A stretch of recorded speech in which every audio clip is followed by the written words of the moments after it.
Hello and welcome back to my channel. My name is hautemesstom, and if you are new here, I have been on a 6-month no-buy. Well, I'm like in the middle of a 6-month no-buy that I have self-imposed, obviously. Could you imagine if someone else had the capabilities of like imposing a no-buy on you? Is that what spouses are for? Anyway, that's beside the point. So I have been spending a lot of time loving my collection as it currently exists. So I figured I would do a check-in. I started this no-buy in July. Also, if you're new here, hi, hello. I feel like I got some new subscribers from my Pat McGrath video, and so thank you for subscribing. I hope you continue this journey with me. We're gonna talk about more Pat McGrath stuff, some more other luxury stuff, and yeah. So essentially, when I started the 6-month no-buy, I have felt like for a very long time that my biggest impulse control was with makeup purchasing. There was like a big high in new releases, and then I would like buy the new releases, and then I would use them maybe a few times, and there'd be another thing released, and I would immediately buy that, and like the cycle just continues on. And obviously that's unsustainable. And I also believe and feel that the makeup, people who make makeup, the people who produce makeup brands, makeup brands, I feel like makeup brands are now pushing the cycle to be even faster. Whereas when I started makeup in 2016, it felt quarterly, but with the rise of the success of ColourPop and like the movement towards like fast fashion, but like fast makeup, it's like a very similar idea. I think that's what's happening, what we're seeing right now in makeup. And I feel it's just like a very weird moment for makeup, because at least the creators that I follow and myself, there's a little bit of a makeup fatigue. Not so much with like the makeup that we have. We still love putting it on. We still very much like to look at the new makeup, but there is only so much makeup you can buy before it starts feeling a little bit repetitive. And so I ended up in this 6-month no buy. So I did want to check in, tell you how I'm doing. So I haven't bought anything that I consider to be makeup. I bought a lip balm, and I did buy the NYX glitter primer, but I ran out of my Too Faced glitter glue, so that was just a replenishment, which was something that I okayed in my rules in my first video. If you haven't seen my first video, I will link it in the cards up here, and then I will also link it in the description down below. Have I been tempted by anything? No. I did say in my Pat McGrath video, I thought that was going to be the first big temptation I had. Pat McGrath was releasing something. I have collected a lot of Pat McGrath. Pat McGrath, I would say, up until a recent point, has been my favorite brand. I mean, I think overall it still is my favorite brand, but I also think there comes a time in any fandom where you become critical of the things you love. And I think that's okay. So I have become a little bit more critical of Pat McGrath. I mean, I don't think they're doing anything erroneous, like terrible, horrible, but like, you know, it's all capitalism at the end of the day, isn't it? The same thing happened when my friend and I started a Drag Race podcast. We really loved the show Drag Race. We talked about it every week. And then it became a point where we started seeing the cracks in the system. And I feel like before July, I was starting to see the cracks, and now definitely considering I'm not buying anything, I think I am more critical of stuff, because I have to control that impulse to just buy and then find out something is just fine, and find out that something's not going to fill that hole in my heart that I'm currently missing. Like makeup and buying things isn't going to fix me, and like the dopamine from that only lasts so long. Like there's dopamine when you hit purchase. There's like excitement as you track the package until it gets to your house, or if you're in store, there's a lot of excitement until it gets to your home. And then you get home, and then you open it up, and you're so excited, you get your fingers in it, and then you have like time to put that stuff on your face, and then you put it on your face, and then that's that. And then the dopamine's kind of gone.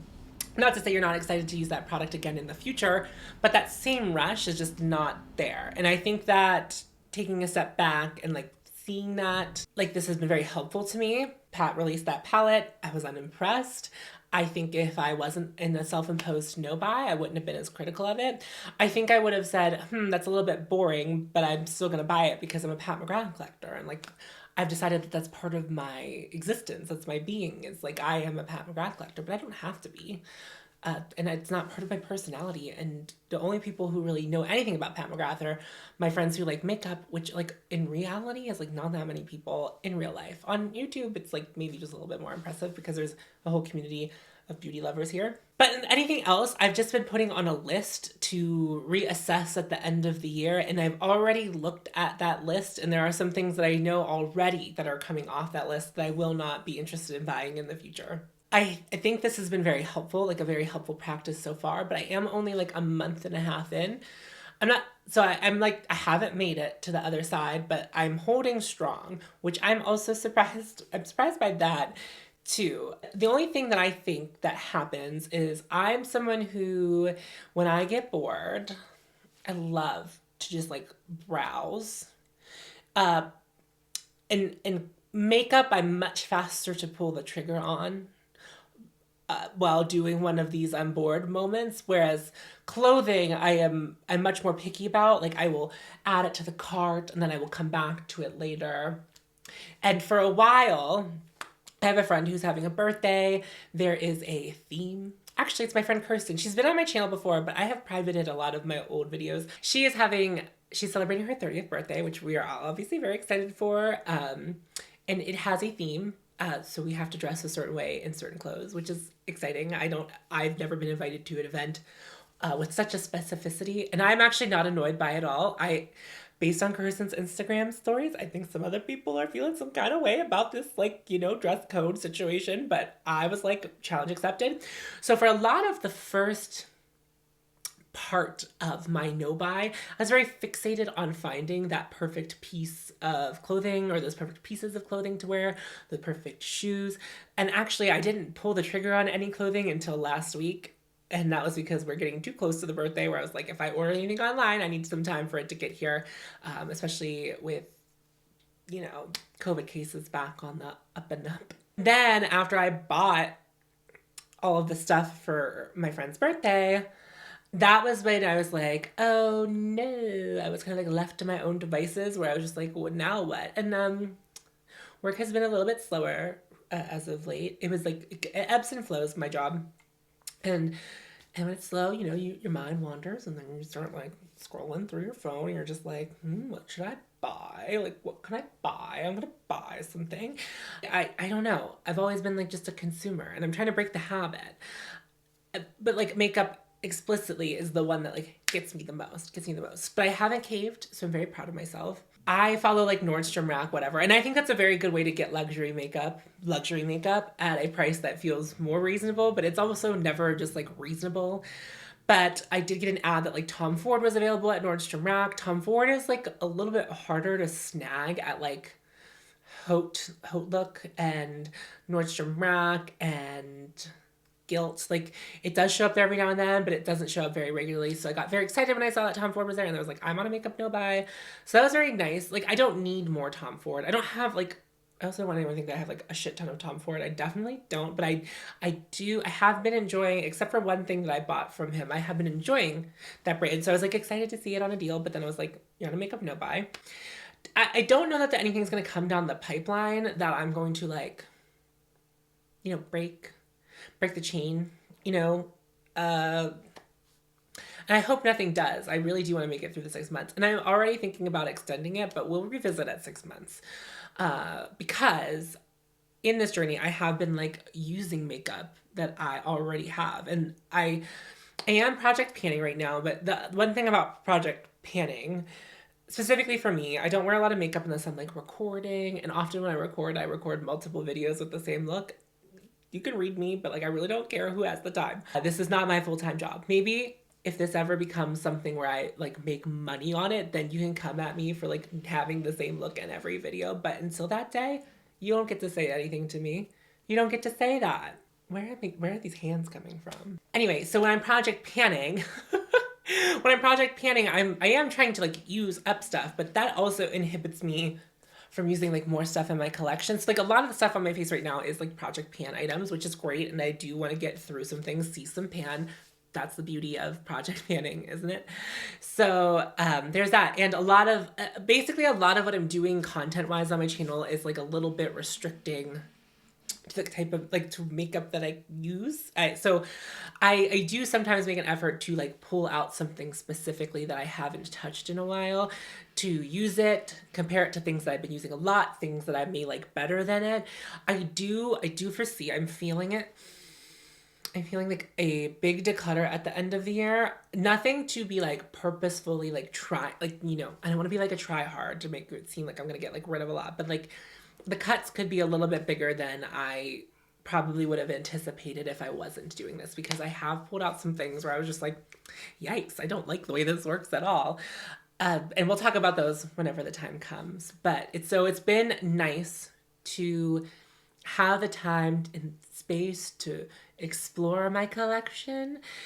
And at Sephora, I did used to work there, in case you didn't know. Gratis is a thing. You get free makeup. And I'm sorry if you are on my channel all the time and you already know this, I apologize. But like, I think it's very important to know that every month you got like a bag full of like new makeup. Not a lot of eyeshadow, but just like a lot of stuff. Like you'll get like bronzer, a lot of foundation. And it also depends on like what section of the store you can typically work in, is like the kind of selection you got. So that's why I've been doing my foundation series. My whole foundation series is literally so I can touch every foundation and then just like literally get out of my collection all of the ones that are like not the best.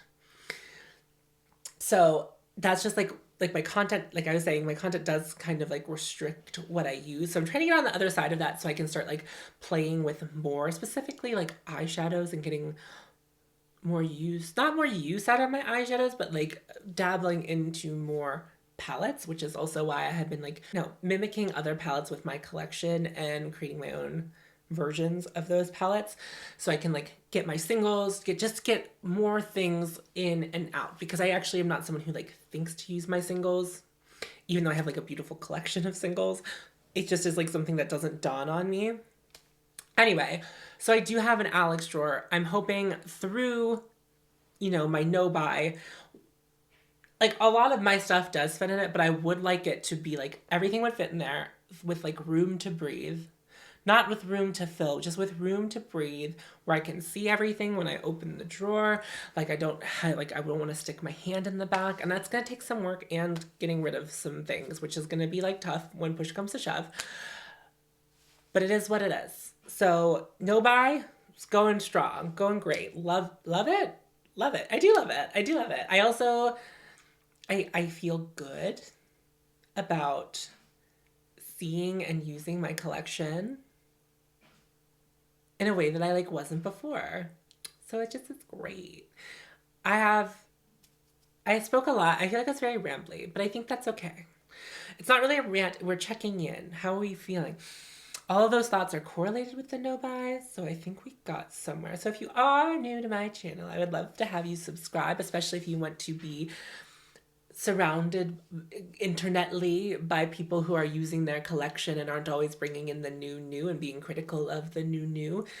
Would love to have you here. So subscribe, like the video on your way out so more people can see my channel. That'd be very cool if you could do that. If you haven't voted for me for Best of Pittsburgh, I would also really appreciate you doing that. Those expire, the last day to vote is the last day of August. And are there 30 or 31 days in August?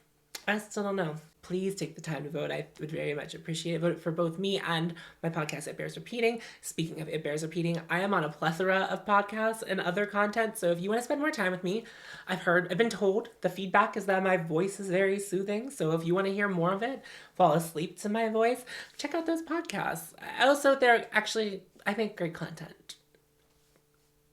If you agree with that, check all the other stuff that I do out. Check me out on Instagram at hautemesstom, the same as it's spelled on this very website, theyoutube.com. I'll see you in my next video. Friends.